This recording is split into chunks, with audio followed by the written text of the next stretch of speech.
until recently, it seemed that everything was going very well for the Yingluck government when it comes to the charter amendment.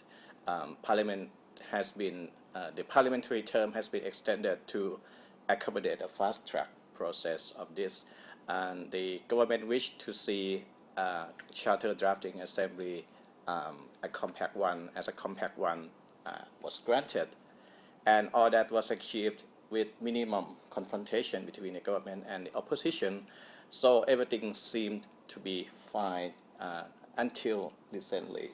Over the past 2 days, we have seen that things were not going quite well for the government. And Kun Gonchanok, I see you are in pink today. It's very fashionable. Well, until over the past 2 days, Kun Gonchanok has been covering this charter debate, and she has seen quite emerging some emerging uncertainties, new uncertainties. So, Kun Gonchanok, would you tell us what are those new uncertainties? Yes, the government should be dominating the panel and the parliament meeting, right? Due to the numbers of the seats. But and last time we saw that they succeeded in voting for 77 plus 22 charter drafters for the CDA members. But right now, we have seen that the government MPs and the panels have to yield to the opposition about the rules as reference for the CDA member election. Yes. They changed from the local administration election law to the senatorial election laws. And how does this affect this election?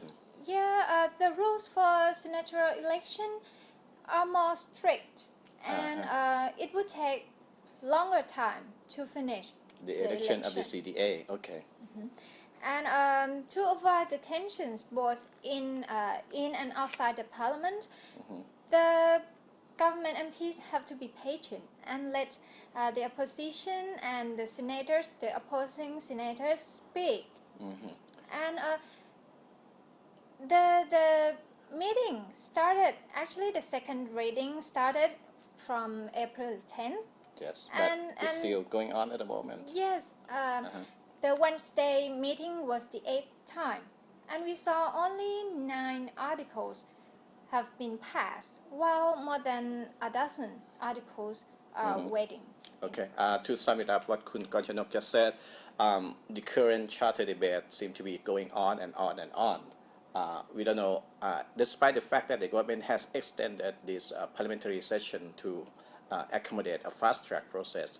Remember, the deadline is very important. The government need to be very pinpoint specific on when and how the charter bill is passed. So, but what is happening is that the debate is going on, and nobody knows when it's going to end. That's the first point.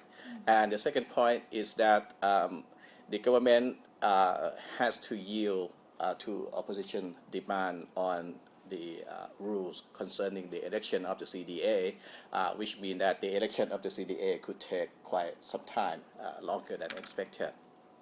And in addition to that, we have this emerging issue of MPs were caught on video using identification cards on behalf of their colleagues, and how that would affect the legality of this current process will remain to be seen.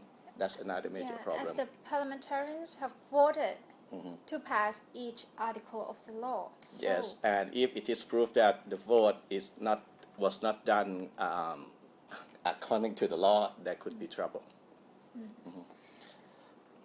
And today, somebody might say that the meeting between Prime Minister Yingluck Shinawatra and General Prem Tinsulanont might help in expediting the charter process.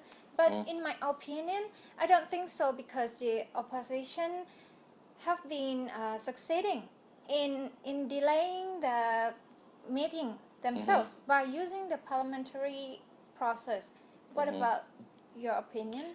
Well, I think that the meeting is very personal affair, and the whole reconciliation process is about legal and constitutional issues. For example, should Kun Thaksin be given an amnesty or not, and what to do with the people who were killed during the political violence 2 years ago, and how about the soldiers who were involved in those crackdown.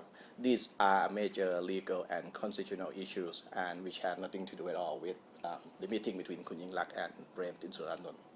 So the tension will go on.